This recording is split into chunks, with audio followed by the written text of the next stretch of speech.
Bueno, pues si eso le subió la emoción, no espérese a leer el texto de hoy. Tiene que abrir su Biblia en Apocalipsis 19 y vamos a ir a Apocalipsis 19, versículos 1 al 10, para ver por qué alaban los creyentes. Apocalipsis 19, del 1 al 10, vaya abriendo su Biblia, ya téngala allí, porque nuestro texto es ese para esta mañana.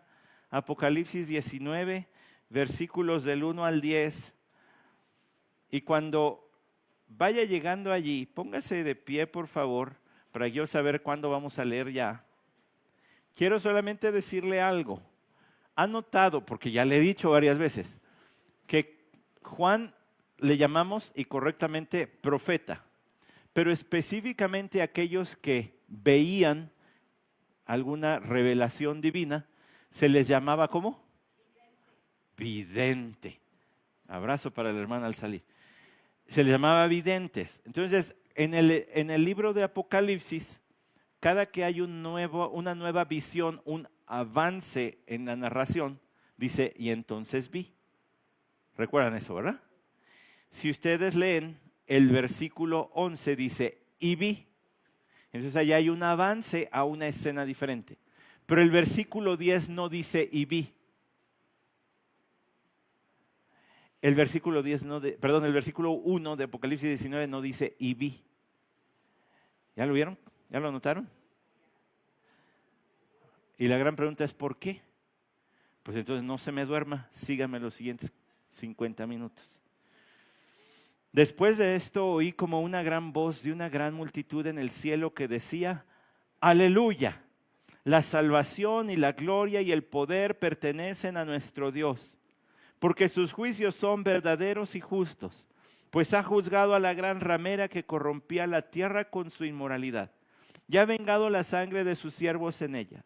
Y dijeron por segunda vez, aleluya, el humo de ella sube por los siglos de los siglos. Y los 24 ancianos y los 4 seres vivientes se postraron y adoraron a Dios que está sentado en el trono y decían, amén, aleluya. Y del trono salió una voz que decía, alabad a nuestro Dios sobre todos sus siervos, los que le teméis, los pequeños y los grandes. Y oí como la voz de una gran multitud, como el estruendo de muchas aguas y como el sonido de fuertes truenos que decía, aleluya, porque el Señor nuestro Dios Todopoderoso reina. Regocijémonos y alegrémonos y démosle a Él la gloria, porque las bodas del Cordero han llegado y su esposa se ha preparado. Y a ella le fue concedido vestirse de lino fino, resplandeciente y limpio, porque las acciones justas de los santos son el lino fino. Y el ángel me dijo, escribe, bienaventurados los que están invitados a la cena de las bodas del Cordero. Y me dijo, estas son palabras verdaderas de Dios. Entonces caí a sus pies para adorarle y me dijo, no hagas eso.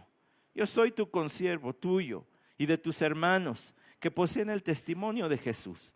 Adora a Dios, pues el testimonio de Jesús es el espíritu de la profecía. Vamos a orar. Señor, gracias por tu palabra. Gracias por este texto. Gracias por otra vez ponernos de rodillas ante el Rey y decir, heme aquí, envíame a mí. Lo que quieras, como quieras, donde quieras, cuando quieras, es sí. Amén. No se siente todavía, porque lo vamos a volver a leer. Y cuando yo haga una pausa, ¿qué palabra cree usted que va a decir? ¿Ah? Aleluya. Pero lo van a tener que decir parejitos, no nada más así. ¿Cómo? Aleluya. Eso. Nada más que en la tercera vez tienen que decir ¿qué? Amén, aleluya.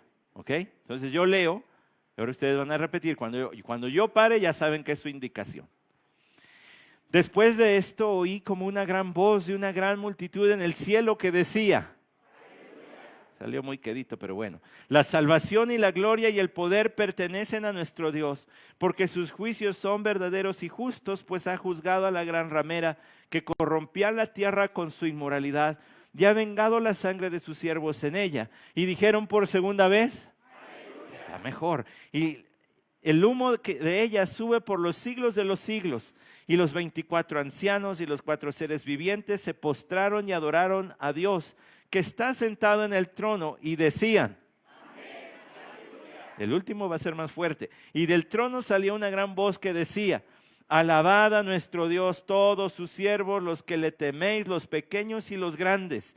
Y oí como la voz de una gran multitud, como el estruendo de muchas aguas, como el sonido de fuertes truenos, que decía, aleluya, porque el Señor nuestro Dios todopoderoso reina. Pueden tomar su lugar. Ya tiene una mejor sensación de lo que va a ser esa escena, de lo que va a ocurrir, de lo que es la respuesta a la destrucción de Babilonia. Ya le dije la clave, no se puede dormir de todas maneras. Le dije que me acompañara, pero ya le dije la clave.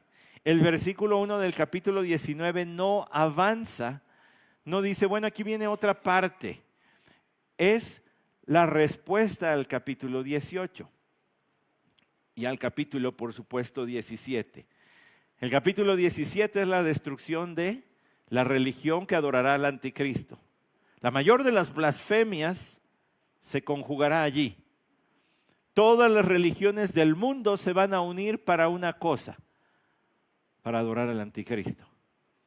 Pues claro, si usted habla con un budista y a él le da igual, le habla de Jesús y le dice que su espíritu vendrá sobre ti, y él dice, perfecto, ya tengo como 100 espíritus sobre mí, que venga otro. Ellos aceptan cualquier cosa, pues si creen que les va a dar un poder extra.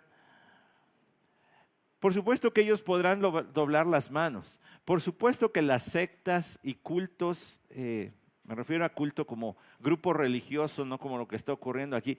Por supuesto que todos ellos van a doblar las manos si no tienen una verdad que sostengan como la verdad definitiva e invariable como la palabra de Dios. Pues ellos podrán aceptar algo más, modificar tantito sus creencias y decir, pues ándale, si eso nos va a salvar la vida, si no nos van a matar, pues lo aceptamos. Los únicos que no van a ceder van a ser los creyentes en Cristo Jesús. Porque para nosotros esto es incambiable, puesto que dice que es la verdad eterna de Dios. No hay cómo añadirle, no hay cómo quitarle. Lo que dice, dice. Y lo aceptamos de Génesis 1 a Apocalipsis 22. No hay otra revelación, no hay otro nombre dado bajo el cielo dado a los hombres. Y no hay otro libro en el cual Dios se haya revelado. Todos los demás aceptarán. Así que se amalgamarán todas las religiones del mundo para aceptar como su Dios, como su objeto de culto, al hijo del diablo, que se llamará, o la Biblia le llama, anticristo. Chéquese los 10 puntos de las Naciones Unidas. A ver qué dicen en cuanto al ecumenismo. Se va a sorprender de que una organización como esa promueva el ecumenismo, es decir, la fusión de todas las religiones en una. Y están trabajando activamente para que eso suceda. ¿Cuándo sucederá? No sé, tal vez cuando venga el anticristo. Tal vez sean el instrumento para que entonces se cumpla lo que dice la Biblia. No lo sé, pero ahí está en sus principios. Y usted lo puede checar no ahorita, no googlee, luego lo checa, púntele y lo googlea después. Pues usted lo puede checar. Yo lo vi, ya lo vi en varias páginas. Usted lo puede encontrar. Ellos promoverán eso entre muchas otras cosas, como el matrimonio entre personas del mismo sexo. ¿Sabe que viene de allí mismo? Quitarle la autoridad a los padres sobre los hijos. ¿Sabe que viene de allí mismo? En fin, ellos harán lo que quieran hacer, pero el que está al control de todo es nuestro Dios. Y Él destruirá la religión del anticristo. Apocalipsis 17 habla de eso. Pero también destruirá su centro de operaciones, llamado en clave Babilonia. Una ciudad que surgirá en muy poco tiempo y se enriquecerá rápidamente por toda la necesidad y caos mundial. Algunos sacarán provecho, y de eso veíamos nosotros la semana pasada, como sus mercaderes, como los grandes y como todos los que estaban allí se lamentan. Por ejemplo, en Apocalipsis 18, versículo 9 dice: y los reyes de la tierra que cometieron actos de inmoralidad y vivieron sensualmente con ella llorarán y se lamentarán por ella cuando vean el humo de su incendio, mirando de pie desde lejos por causa del temor de su tormento y diciendo: ay, ay, la gran ciudad Babilonia, la ciudad fuerte. Contraste eso con aleluya. Por un lado hay lamento, por el otro lado hay fiesta. Le sigue en el capítulo 18 al versículo 15: los mercaderes de estas cosas que se enriquecieron a costa de ellas se pararán lejos a causa del temor de su lamento y llorando, de su tormento, llorando y lamentándose, diciendo: ay, ay, la gran ciudad. Compara eso con el capítulo 19 que dice: aleluya. Y luego el capítulo 18 finalmente en el versículo 19 habla de los pasajeros y marineros echarán polvo sobre sus cabezas y se lamentarán diciendo: ay, ay, la gran ciudad. Compare eso con el capítulo 19 diciendo: aleluya.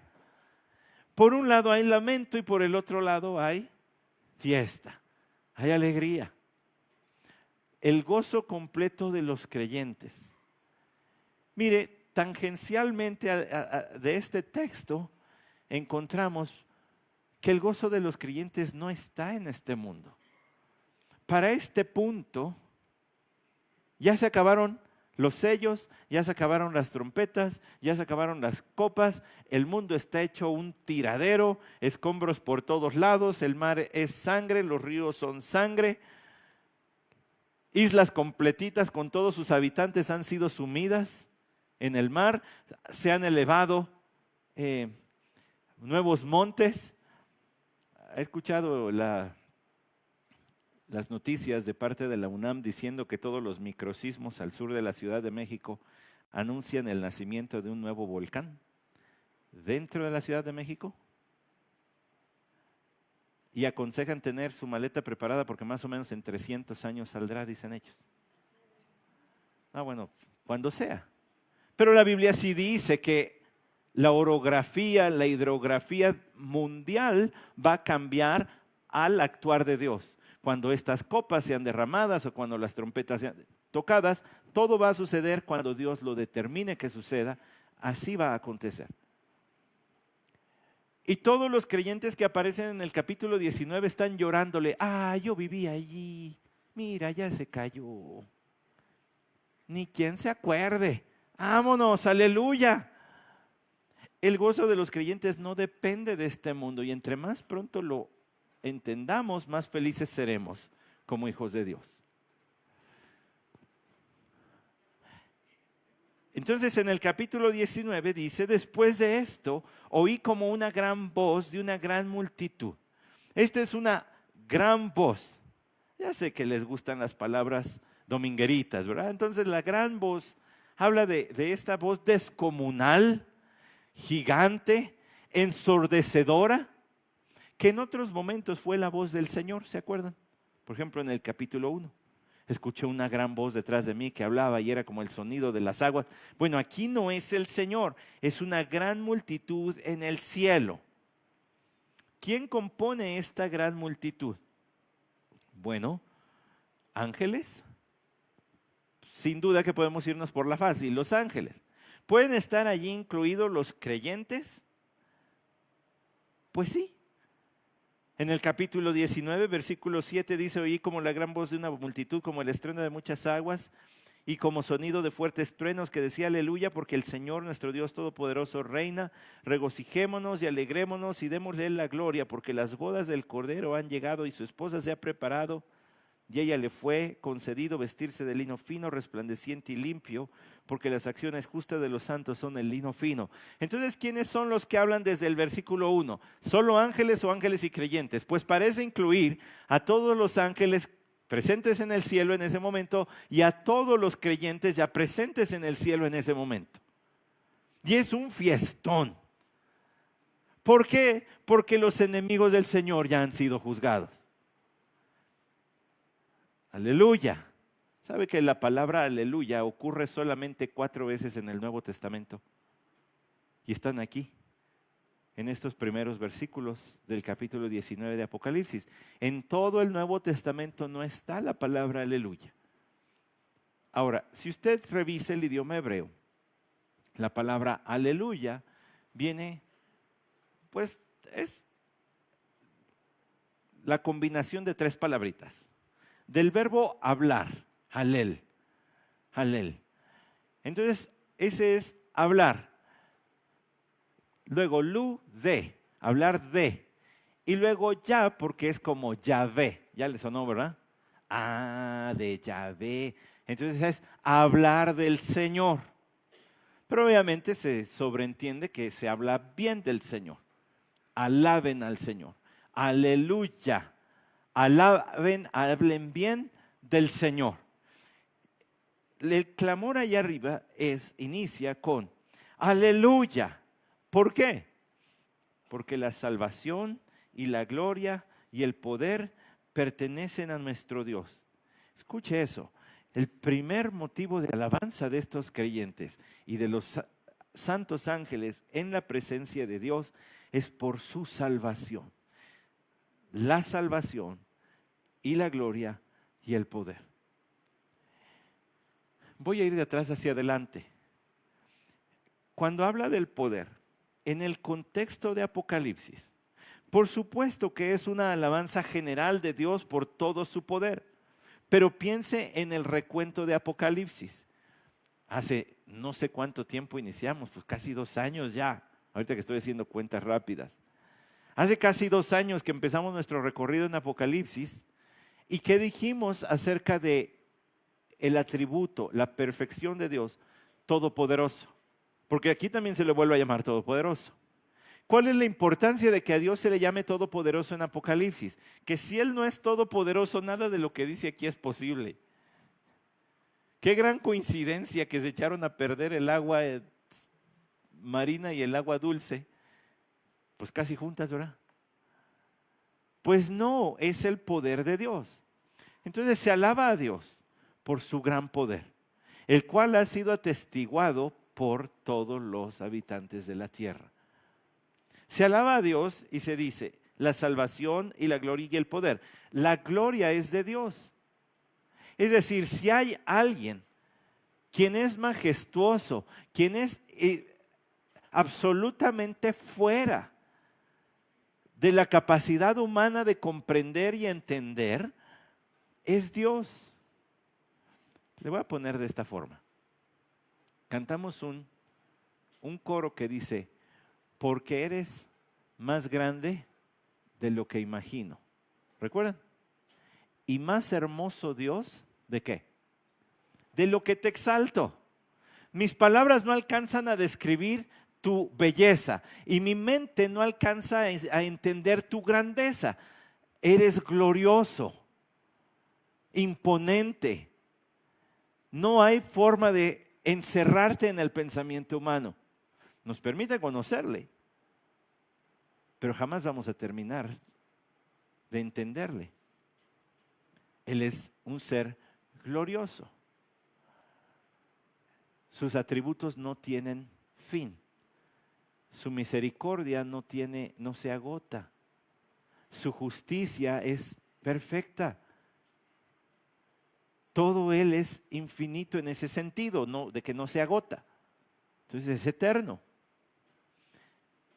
Y la manera en que se alaba a Dios es la salvación, la gloria, el poder. Pertenecen a nuestro Dios. La salvación no es algo que se le arranca de las manos a Dios. La salvación es algo que Él da a quien Él quiere. La salvación pertenece a Dios. Está bajo el control divino. No es algo que el hombre pueda ganar por sus obras. Tampoco es algo que requiera la colaboración humana. La salvación es el acto divino de impartir vida espiritual al muerto en sus delitos y pecados. Y una vez que tiene vida espiritual, tiene fe para creer en Cristo Jesús. Pero todo empieza en Dios. Y Él os dio vida a vosotros cuando estabas aún muertos en vuestros delitos y pecados, en los cuales anduviste. Eso dice Efesios capítulo 4, versículo 1. Y luego el versículo 4 dice que, pero Dios, que es rico en misericordia por el gran amor con que nos amó, nos dio vida con Cristo Jesús. Por gracia sois salvos, ¿cierto? Entonces, ¿a quién pertenece la salvación? A Dios. Él es quien la da. Él tiene que darle vida al muerto espiritual. Y lo hace por medio de la predicación del Evangelio. Ahora déjeme decirle otra cosita, ya que estamos en la latitud de Efesios 2. ¿Qué dice Efesios 2, versículo 8? Porque por gracia sois salvos por medio de la fe. Y esto no es don, no de vosotros, sino que es don de Dios. No por obras para que nadie se gloríe. Ese es el versículo 8 y el versículo 9. Porque por gracia sois salvos. Y esto no es de vosotros, es un don de Dios. ¿A quién pertenece la salvación? Pues pertenece a Dios. Habiendo dicho eso, el primer canto, el primer aleluya que se oirá cuando sea destruida la religión y la ciudad del anticristo será: la salvación pertenece a Dios. Los que somos salvos porque Él nos quiso hacer salvos. Y también la gloria entonces pertenece a Él, de la salvación. Y también el poder para salvar pertenece a Él. Piense por un momento. Allí están creyentes que salieron de la tribulación. Él tiene el poder, Él tiene la gloria y Él da la salvación espiritual. Y ahí hay creyentes que a través de los siglos han salido de este mundo por vía de la muerte, ya sea del martirio o de la muerte por enfermedad o de la muerte por causas naturales o en un accidente, pero han ido a parar a la presencia de Dios tal como estuvo prometido por el Evangelio de su Hijo Jesucristo. Ahora vea cómo complementa el versículo 2. Porque sus juicios son verdaderos y justos, pues ha juzgado a la gran ramera que corrompía la tierra con su inmoralidad y ha vengado la sangre de sus siervos en ella.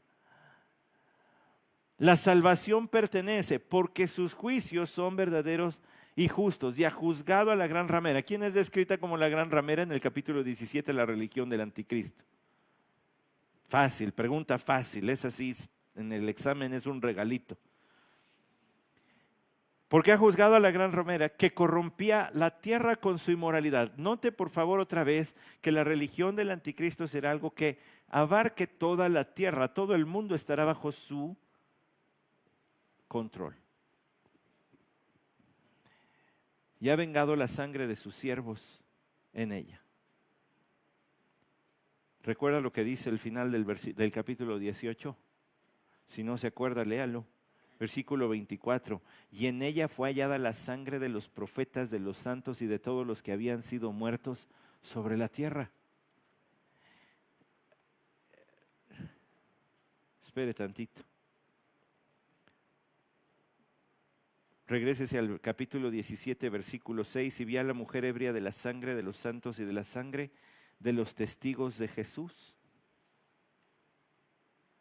Cuando se describe la religión del anticristo como una mujer briaga de sangre, para empezar es un espectáculo horroroso, que cualquier persona esté embrutecida bajo el control del alcohol. La palabra del Señor dice que no os embriaguéis con vino en lo cual hay disolución, es decir, y el comentarista William Barclay dice que la disolución es la mamá de los pecados, pues.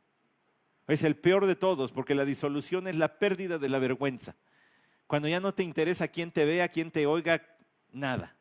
Ya te atreves a cualquier cosa. Y dice, y si te embriagas con vino, estás en peligro de disolución porque pierdes la vergüenza. ¿O no ha notado? Que las personas se desinhiben y dicen cosas y hacen cosas que no se atreverían a hacer si estuvieran en sus cabales. Bueno, si eso ya es vergonzoso, ahora el que una mujer esté embriaga es peor. Y aquí dice que está embriaga ¿con qué? Con la sangre de los siervos del Señor. Con la sangre de los siervos del Señor. Es decir, la religión del anticristo, ya lo dijo el pastor Isaac cuando predicó ese texto, ¿impulsará qué? La persecución masiva de los creyentes y procurará su muerte, como también profetizó el Señor. Bueno, regrésese al capítulo 19. Ha juzgado a la gran ramera que corrompía la tierra con su inmoralidad y ha vengado la sangre de sus siervos en ella. Cosa que habla el capítulo 17 y 18 y 24 de Mateo. Una gran persecución sobre los creyentes, pero el Señor vengará. ¿Se acuerda del testimonio de la hermana que le conté hace rato? ¿Qué dijo el Señor? Orad salmos imprecatorios sobre ellos. ¿Eso dijo? ¿Qué dijo que debemos hacer nosotros? Orar por los que nos persiguen. Este hermano, esposo de quien ya conté, este hermano dice, pero le damos gracias a Dios de haber sido arrestados tantas veces. Porque si no, nadie le hubiera ido a predicar a esos policías en esas cárceles. Y vimos entre ellos a algunos entregar su vida a Cristo.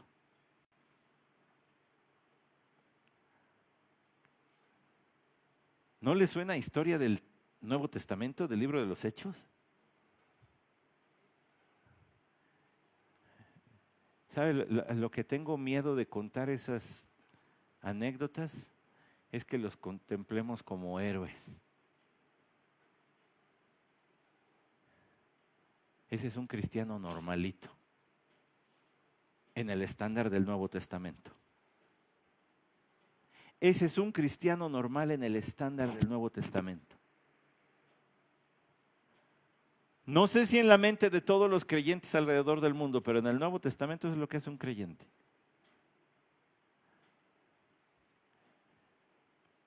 Por eso el Señor dijo, no os vengáis. Romanos capítulo 12, versículo 19, amados, nunca os vengáis vosotros mismos, sino dad lugar a la ira de Dios, porque escrito está, mía es la venganza, yo pagaré, dice el Señor. Pero si tu enemigo tiene hambre, dale de comer, y si tiene sed, dale de beber, porque haciendo esto, carbones encendidos amontonará sobre su cabeza. No seas vencido por el mal, sino vence con el bien el mal. Todo esto viene de la ley mosaica y lo estudiamos juntos. No se vengan ustedes, porque ustedes no saben en qué punto se les va a pasar la mano. Dejen lugar a la ira de Dios. Dios es perfectamente justo. Por eso se alaba a Dios, quien ha juzgado, dice el versículo 2 de Apocalipsis 19, pues ha juzgado a la gran ramera y le va a dar su retribución exacta.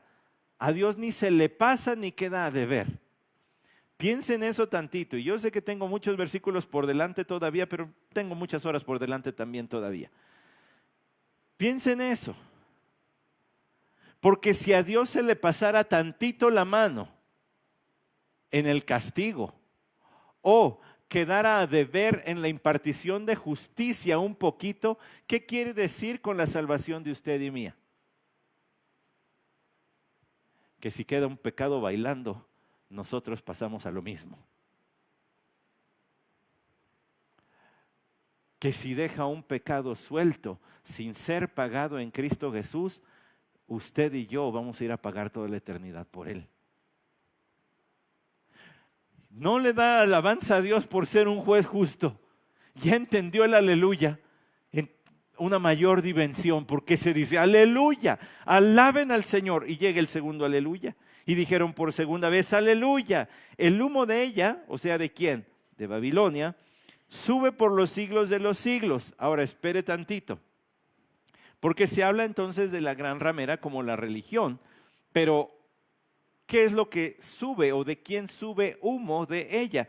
Pues todo lo que vimos en el capítulo 18, versículo 9, verán el humo de su incendio, dice en el versículo 9 del capítulo 18, el versículo 15, se pararán de lejos a causa del temor de su tormento.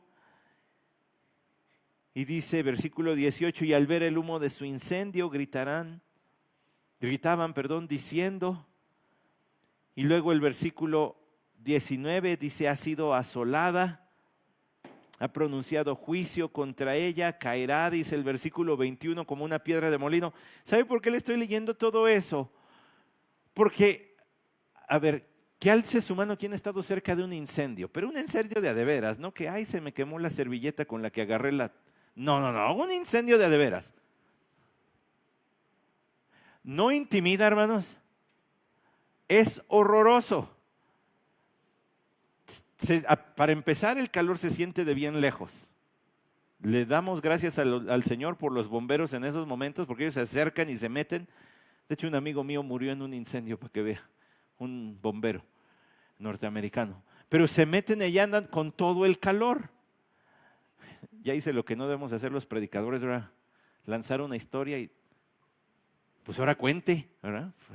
Un amigo norteamericano que se dedicaba, hijo de Dios, se dedicaba de bombero, Stan, y porque Alma lo conoció.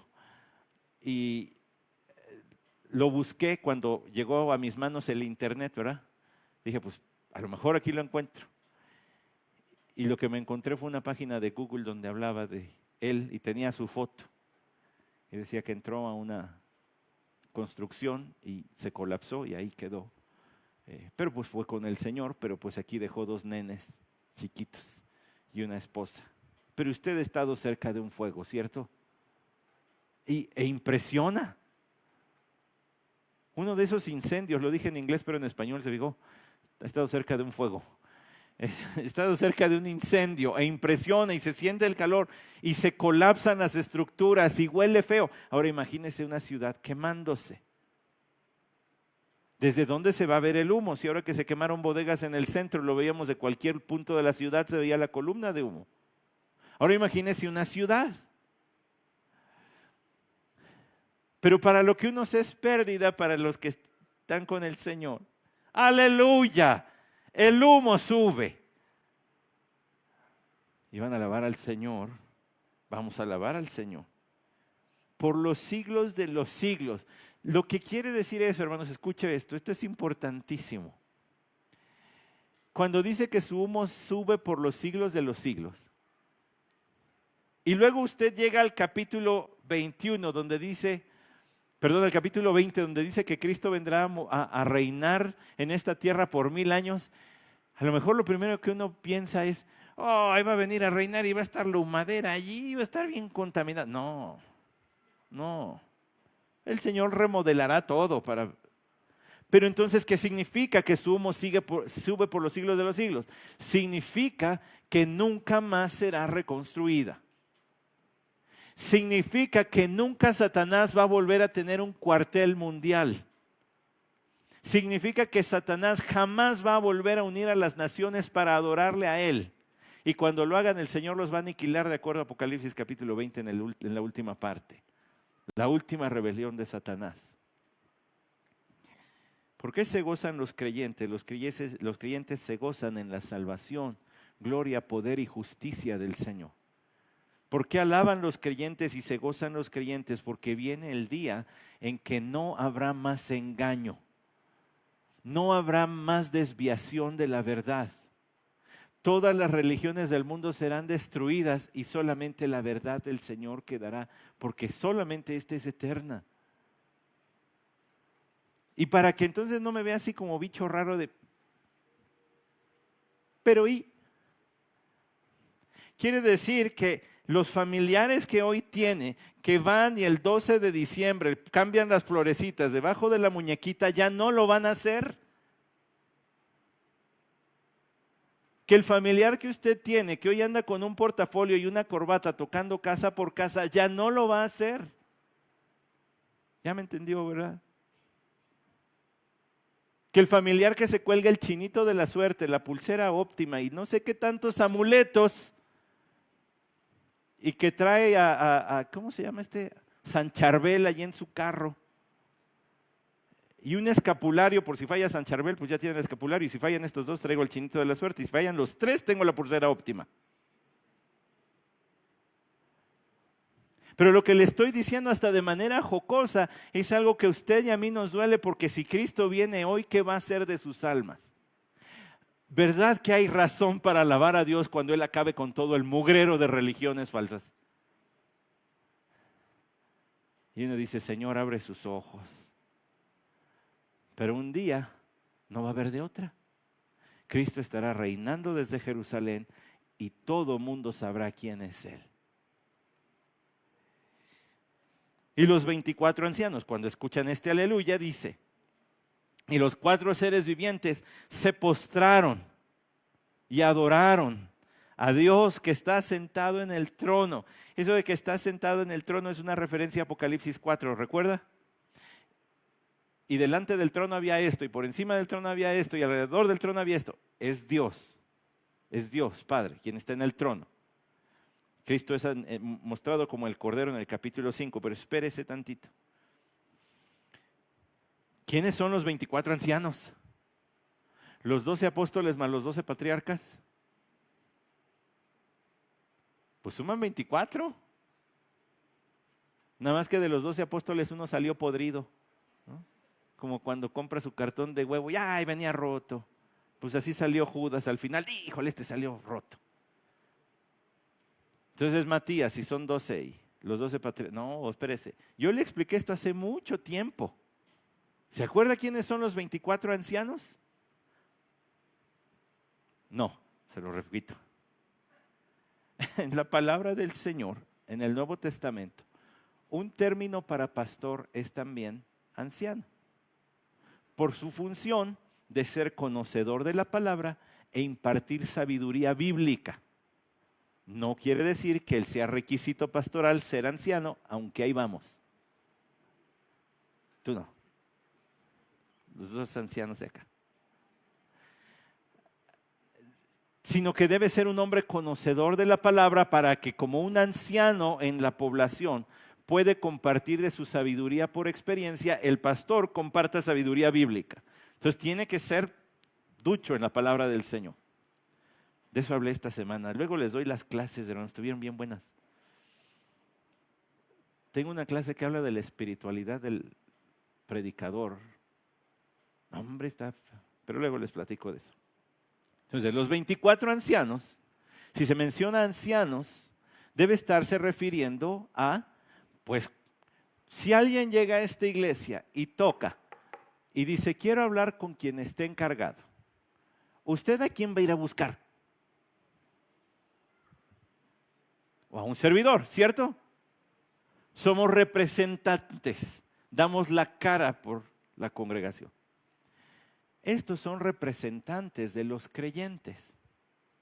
Es la iglesia de Cristo.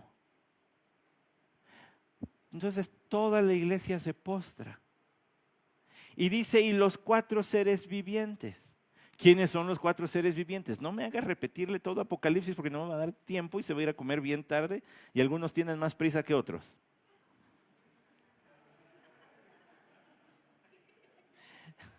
Cierto, amado, es con mucho cariño. Que les vaya bien. ¿Quiénes son los 4 seres vivientes? Los que habla Apocalipsis capítulo 4, que están clamando santo, santo, santo día y noche, que tienen 6 alas, con 2 cubren sus pies, con 2 cubren su rostro y con 2 vuelan. ¿Recuerdan? Ponte a orar que sí recuerden todo esto, amado, porque si no ya estamos fritos. Bueno, entonces son los 4 seres vivientes, todos los que están en la presencia de Dios, cercanos al trono de Dios, dicen amén. ¿Qué quiere decir amén? Que así sea. Aleluya, alaben al Señor, hablen bien de Él. Y del trono salió una voz que decía, alabad a nuestro Dios todos sus siervos, los que les teméis, los pequeños y los grandes. Es el tercer aleluya. El primero pronunciado por todos los que están en el cielo. El segundo por todos los que están en el cielo. El tercero incluye ahora a la iglesia y a los 4 seres vivientes. Y aquí la razón dice, amén, aleluya, se unen a lo dicho anteriormente. Ahora, ¿de quién es la voz que sale del trono? ¿Es la voz de Dios? Pues no parece, porque dice alabad a nuestro Dios. hay quien asume o quien propone que podría ser, pues si el Hijo está sentado a la derecha del Padre, este puede ser Jesús. ¿Es incorrecto que Jesús diga alabad a nuestro Dios? ¿Es incorrecto que Jesús diga alabad a nuestro Dios? No, ¿verdad? Les puse cara de que, a ver si se me iban en banda algunos, pero no, también. ¿Por qué? Porque el mismo Señor Jesucristo nos dice en los evangelios que alabó al Padre. Subo a vuestro...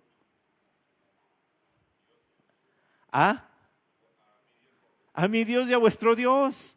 Él mismo dijo, es mi Dios. ¿Por qué? Porque es inferior. No. Ya parece clase de teología propia, yo lo sé, pero aguanten tantito. No, sino por su devoción al Padre. ¡Qué belleza! El amor entre Cristo y el Padre. Hay quien dice, es el Hijo. Pero hay quien lo ve más conservador y no se arriesga tanto, y yo me voy por allí. Puede ser alguno de los propios seres vivientes que dice, alaben a nuestro Dios todos sus esclavos. Póngale allá a un ladito, siervos. Bueno, gracias por la traducción, pero aquí la palabra que mejor se debería entender es esclavos. Y me parece que la Nueva Traducción Viviente sí dice esclavos. Alabad a vuestro Dios, todos sus esclavos. Vámonos entendiendo. Los que están adorando al Señor, los que están en el cielo, todos los que estamos en la tierra, somos considerados siervos de Dios. ¿Sabe por qué? He tenido que estudiar a través de los años estos temas. ¿Sabe por qué muchos traductores bíblicos prefirieron usar la palabra siervos a esclavos? Para no ofender la susceptibilidad de aquellas naciones como la nuestra, donde hubo conquista. Y por medio de la conquista hubo mucha, pues a lo mejor no se le llamó con todas sus letras, pero fue esclavitud. Y entonces también en inglés no dice slaves, dice servants, siervos. Porque, pues cuidado con hablar de esclavitud. Allá, acá y por un montón de lados. Pero la palabra que mejor encaja con el idioma original es la palabra esclavo. Y si no ha leído el libro del pastor MacArthur que se titula así, Esclavo, pues ya tiene tarea. Ahí él explica lo que se entendía en estos tiempos bíblicos con ese término. Y una de las definiciones o de las explicaciones que él da que más me han impactado es que un esclavo era considerado una cosa, un instrumento, una herramienta. Si se rompe la escoba de su casa, ¿usted le pide perdón a la sociedad? Dice, no me metan a la cárcel, fue sin querer, rompí mi escoba. Pues no, porque es una escoba. En aquellos tiempos, si usted se le pasaba la mano en el castigo a su esclavo, nadie le hacía nada porque era como romper la escoba. Lo mataste, bueno, ya ni modo. ¿Sabe que algún día di una definición así y en medio de la predicación se paró un joven? Pues Jesús es mi amigo, no soy su esclavo. ¿Cómo torean eso, hermanos predicadores? Que en pleno sermón se para alguien y hasta te señala. Pues ahí se los dejo de tarea. Pues no puedo estar haciendo tantas pausas. Pero la Biblia dice lo que dice. Dice que somos hijos, dice que somos amigos, también dice que somos esclavos. Porque en el término de obediencia, en el tono de obediencia, se espera una obediencia incondicional, sin restricciones, no selectiva. Lo que dice de Génesis 1, Apocalipsis 22 es sí, Señor. Sí. De una vez te lo digo, es sí. Bueno, en ese sentido, en el sentido de relación filial, somos hijos y así. Así se torea, por cierto, eso. Y se le dice, y si quieres, al ratito, con todo gusto platicamos más. Ahorita voy a terminar. Todos vosotros sus esclavos, alabad a nuestro Dios, todos sus siervos, sus esclavos, los que le teméis, los pequeños y los grandes. Qué hermosa es la palabra del Señor, porque dice que los que son esclavos son los que le temen, es decir, los que le guardan reverencia. O sea, desobedecer los mandatos divinos es un acto de desacato y de falta de reverencia. Es una insolencia. Mire, es como si llega cualquier persona, así cualquier extraño, y me jala aquí, ¿no? ¿Sabe cómo duelen los cabellitos de aquí? ¡Ay! ¿No? Pues eso me lo hacen mis hermanos cuando me agarran desprevenido. Ya estamos viejotes todos, pero de pronto pues, nos comportamos como niños y llegan y ¡ay! Pero sería una insolencia que un desconocido llegue y haga eso, porque no tengo referencia, no sé quién es, no me llevo. Es una insolencia desobedecer a Dios, es falta de temor divino. Vosotros sus esclavos, los que le teméis, los pequeños y los grandes. ¿A qué se refiere con pequeños y grandes, por cierto? ¿Quiénes son esos pequeños y grandes? Los que tuvieron algún grado de influencia y los que no. Acuérdense que pequeños y grandes en el Apocalipsis así habla. Los pequeños y los grandes son los que tuvieron algún nombre, influencia, fama, y los que no. Y oí como la voz de una gran multitud, como el estruendo de muchas aguas y como el sonido de fuertes truenos. Antes de llegar ahí, ¿por qué alaban los creyentes? ¿Por qué se gozan los creyentes? Pues está clarito. Porque la salvación, la gloria, el poder pertenecen al Señor y un día Él va a aniquilar todo lo que es falso. ¿Por qué alaban los creyentes al Señor? Porque un día Él dará el pago proporcional a sus perseguidores y nunca más habrá engaño.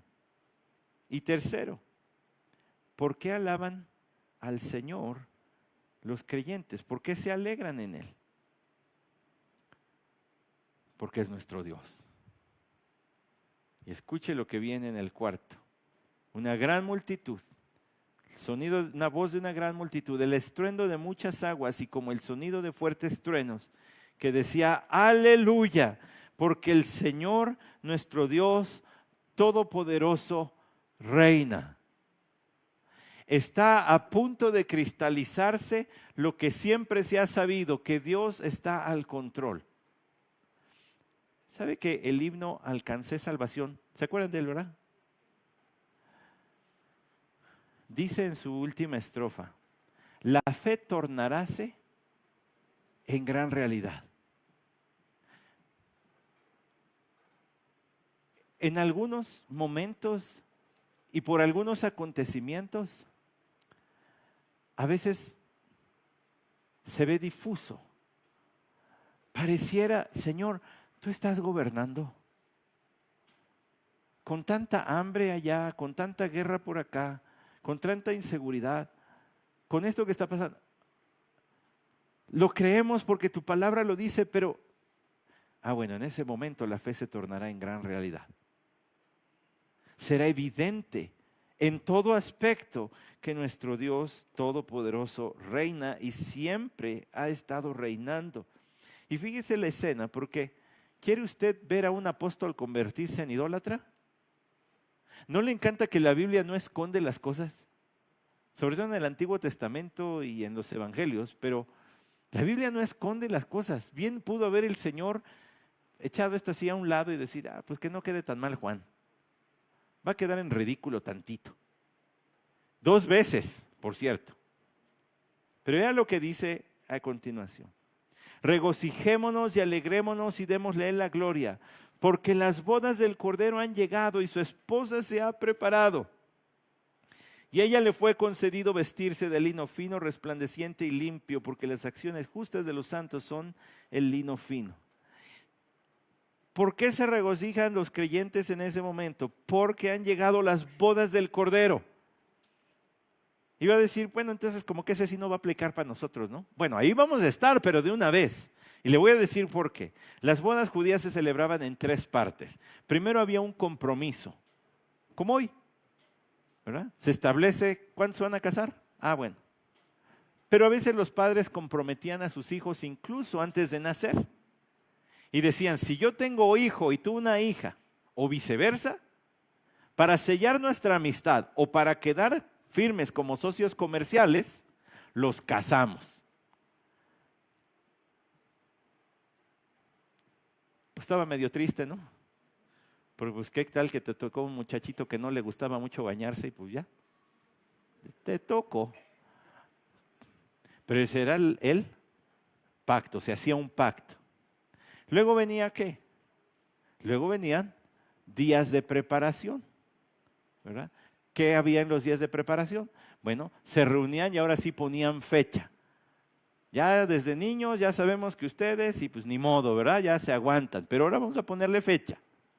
Y a partir de ese momento el muchacho se iba a trabajar para demostrar a los padres de la muchacha y a sus propios padres que ya tenía la suficiente madurez para sacar adelante un hogar. Y empezaba a construirle su casa. Y empezaba allá a arreglar y todo. Y cerquito de la boda, la muchacha ¿qué hacía? Iba y se tomaba baños en aguas con aceites, doTERRA yo creo que eran, aceites, y con flores allí. Y ahí se quedaba por mucho tiempo. ¿Para qué? Para que el olorcito se le pegara, ¿verdad? Entonces estaba preparada. Pues se va a ir feo, pero es como cuando marinan la carne, ¿no? Le echan allí que se le pegue todo. Pues así la metían a la muchacha y ahí se quedaba.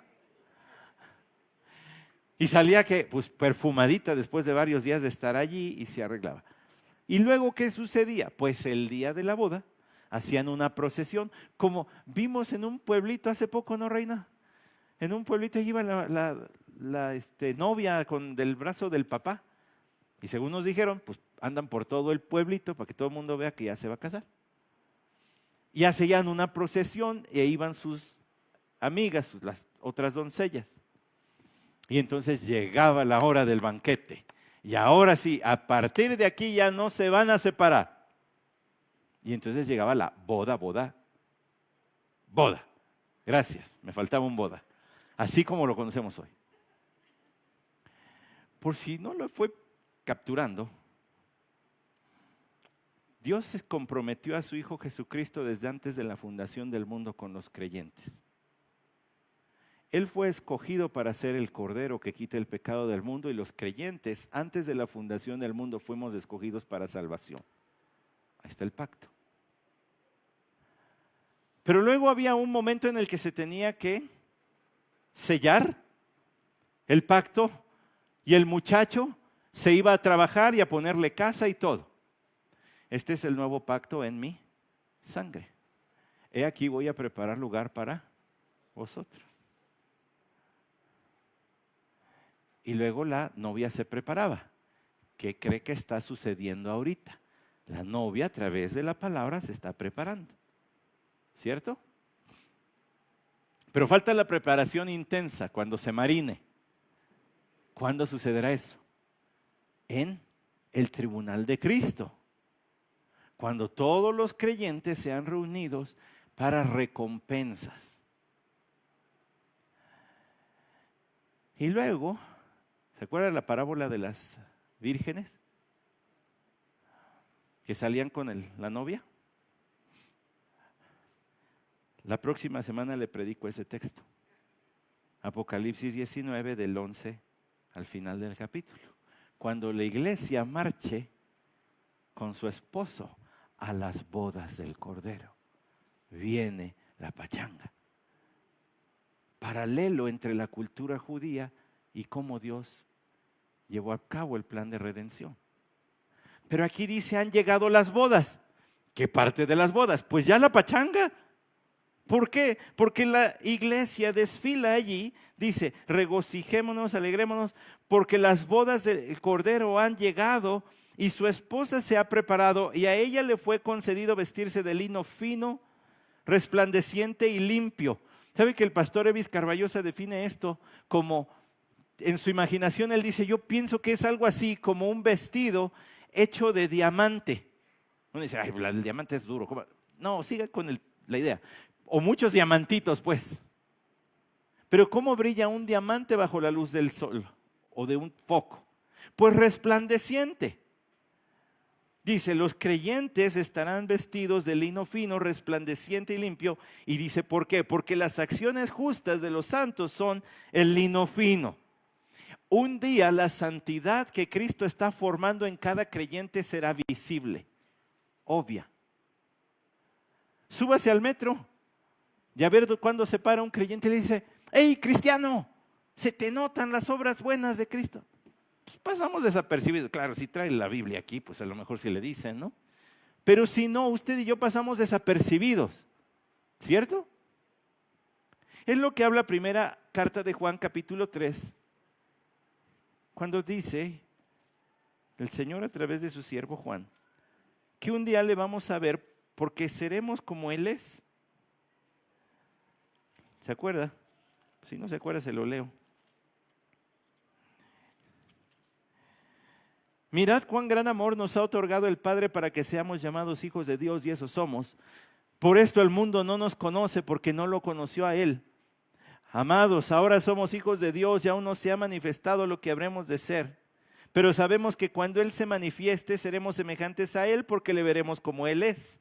Y todo el que tiene esta esperanza puesta en Él se purifica así como Él es puro. Hay un efecto santificador en la esperanza de estar con Cristo Jesús. Pues, ¿cómo me va a agarrar desprevenido? ¿Y qué tal que hoy, se acuerda? ¿Qué tal que ya no es hoy el día de cargar la cruz? ¿Qué tal que hoy es el día de subirse a la cruz? Pues que me agarre bien vestidito en buenas obras que Él mandó, ¿cierto? Un día la santidad que Dios está formando en cada creyente será obvia, saltará a la vista, se notará. Y aquellos que estén en la tierra voltearán y dirán: ahí viene el Elías. Elías era cristiano. Y eso que se ponía, las cosas que se ponía, pero mira, era cristiano. Ahí viene Eliot, si era hijo de Dios. ¿Se fija? Un día saltará a la vista que en verdad somos hijos de Dios. Será obvio. Ahora espérese tantito. Reúna su pensamiento aquí conmigo. Cuando Juan vio esto, ¿qué hizo? Se desplomó a los pies del ángel que hablaba con él. Se postró, es decir, hasta la cara puso en el piso y empezó a adorarle. ¿Cómo un apóstol del Señor Jesucristo se vuelve idólatra en menos de un segundo? Bueno, espéreme tantito. Lo que Juan vio fue tan impactante, la visión fue tan descomunal, porque él vio a todos los creyentes en Cristo Jesús hechos perfectos. A todos hechos perfectos. Él estaba viejito en la isla de Patmos. Había entregado desde que conoció a Jesús. Desde que Jesús le dijo: ven. Dejó la red y le siguió. Y nunca volteó hacia atrás. Entregó su vida a su maestro. Le siguió fielmente y fue el único que llegó hasta los pies de la cruz, ¿cierto o no? Madre ahí a tu hijo, hijo ahí a tu madre. Predicó, hizo discípulos, enseñó. Y todo eso le costó. Todo eso más bien le regaló un viaje pagado a una isla de campo de concentración romano, a donde fue a acabar su vida. Yo me pregunto si antes de recibir la revelación del Apocalipsis, allí en la isla de Patmos, en alguna ocasión, no lo tome a que así fue, piense, tal vez, un día dijo: tanto para esto, valió la pena. Y todos los hermanos que serví, y todas las iglesias, Éfeso, él fue pastor en Éfeso, tan vibrante que estaba, y ahora les escribí que ya dejaron su primer amor. ¿De qué sirvió? Y aquí tiene su respuesta. Y es un grupo mucho más grande de lo que él se ha imaginado, porque son todos los creyentes desde Génesis hasta este punto, limpiecitos, hechos perfectos, viniendo con su Señor como un ejército a conquistar esta tierra, como una novia que está desfilando. Yo todavía me acuerdo de esta reina, con su vestidazo. Y ahí vienen todos los creyentes. Eso fue suficiente para tumbar a Juan. Y el ángel me dijo: escribe, bienaventurados los que están invitados a la cena de las bodas del Cordero. Y me dijo estas palabras verdaderas de Dios. Entonces caí a sus pies para adorarle. Y me dijo: no hagas eso. Yo soy consiervo tuyo y de tus hermanos que poseen el testimonio de Jesús. Adora a Dios. Ahorita le explico esas, solamente déjeme decirle una cosita más. Hay algo allí que no encaja. Bienaventurados todos los que están invitados a la cena de las bodas del Cordero. ¿Quiénes son los invitados a la cena de las bodas del Cordero? Ahí sí, Miguel, por favor, porque esto lo vimos en Teología 4, entonces tú ya sabes la respuesta, la tienes allí en la punta de tu lengua, pero ¿quiénes son los invitados a las bodas del Cordero? Es una buena pregunta. ¿La iglesia? ¿Sí? No se me resbalen. Porque yo no le mandé invitación a mi reina, ¿no? Te invito a mi boda. Ah, por cierto, eres la novia. No, la novia no puede ser invitada a la boda. ¿Quiénes son los invitados a la boda de la cena de las bodas del Cordero? Quiero tomar nota de esto y apuntarlo ahí tal vez. Mateo capítulo 8, versículo 11. Y os digo que vendrán muchos del oriente y del occidente y se sentarán a la mesa con Abraham, Isaac y Jacob en el reino de los cielos.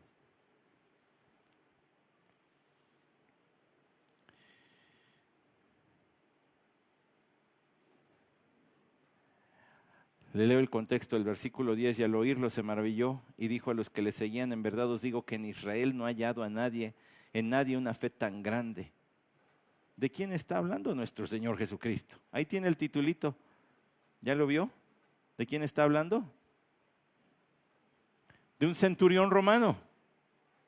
Y está diciendo: este gentil tiene más fe que cualquier israelita que yo haya conocido. Y vendrán y se sentarán. ¿Quién es mayormente la iglesia? Del oriente y del occidente, los gentiles. Y se sentarán en la mesa ¿con quién? Con Abraham. ¿Con quién más? Con Isaac y Jacob. Ya siguió la línea. Abraham, su hijo Isaac y su hijo Jacob, a quien le llamó Israel. ¿Quiénes son los invitados a la cena de las bodas del Cordero? Pues los israelitas. Ellos eran la esposa que luego fue infiel, la esposa adúltera. Y entonces el Señor toma a la iglesia, que para ese tiempo será compuesta ya de gentiles y de judíos, pero aquellos israelitas del Antiguo Testamento también serán convidados, también serán invitados. Ya casi acabamos. Estas son palabras verdaderas de Dios, certificando que la visión es real. Juan le quiere ayudar y le quiere adorar y le dice: no, yo soy consiervo tuyo. ¿Alguna vez ha pensado esto? Somos consiervos unos de los otros aquí, ¿cierto? Y somos consiervos de los ángeles. No, hombre, pues allí dice que sí. Qué gran privilegio tenemos, hermanos, qué bárbaro. Finalmente, y de tus hermanos que poseen el testimonio de Jesús. Adora a Dios. Yo creo que ahí Juan ya se le quitó así como la pena y ay, bueno, sí está bien. Pues el testimonio de Jesús es el espíritu de la profecía. Esa sola frase es otro sermón. ¿Y sabe por qué? Porque lo que dijo ese ángel es, todas las profecías apuntan a Jesús. Toda la Biblia, toda la profecía del Apocalipsis en el contexto inmediato, toda ella apunta a Jesús. No empieza así. La revelación de Jesucristo es la primera frase de este libro. El Espíritu, es decir, el hilo que une, ensartando cada cuenta del Antiguo Testamento hasta el Nuevo Testamento, es Cristo Jesús. Yo encontré unas palabras muy elocuentes para expresar esto y prefiero leérselas porque me parecieron, mire, bonitas. El clímax de toda la historia de la redención, el cumplimiento de todas las promesas de Dios, por tanto, todas las promesas son en Él sí, no llega en el Antiguo Testamento, sino hasta el Nuevo. En Cristo, un nuevo pacto finalmente llegó. Jesús es la semilla prometida a la mujer o la simiente, es la descendencia de Abraham, el verdadero Israel, el verdadero hijo de David, aquel que traerá los corazones de regreso a Dios, como los profetas decían. En pocas palabras, Jesús es el prometido redentor y rey del Antiguo Testamento, que desde allá se nos enseña a anticipar a través de su vida, su muerte, resurrección, ascensión, y todas las promesas de Dios son en Él, sí. Él es el espíritu de toda la Biblia. Él es el que une toda la Biblia y la hace coherente y la hace cohesiva y hace tener sentido y hace que sea real. Por eso adora a Dios. Porque Jesús es el espíritu. Y los que tienen ese testimonio son siervos suyos. Es decir, los que han creído en Cristo Jesús. Por eso adora a Dios. ¿Por qué adoran los creyentes? La destrucción de la mentira, los juicios justos del Señor, porque son parte de la novia, la esposa, y porque además de todo nos ha dado un Salvador en Cristo Jesús. Por eso adora solo a Dios. Y queda la mesa puesta para que el Rey regrese. Para el regreso del Rey, aunque le suene a otra cosa, eso veremos la próxima semana en pleno aniversario. ¿Qué texto para aniversario? Vamos a orar. Señor, gracias por tu palabra. Bendícela y que traiga el fruto para el que la enviaste. Úsala, Señor, para prepararte un pueblo celoso de buenas obras, usado para tu gloria. Y que a través de nuestro testimonio, el testimonio de Cristo, muchos vengan a la salvación. Amén. Por cierto, si usted quería saber de dónde leí, le leí de un librito que se llama Tu sermón del Antiguo Testamento necesita ser salvo. Ese es el título de esa obra.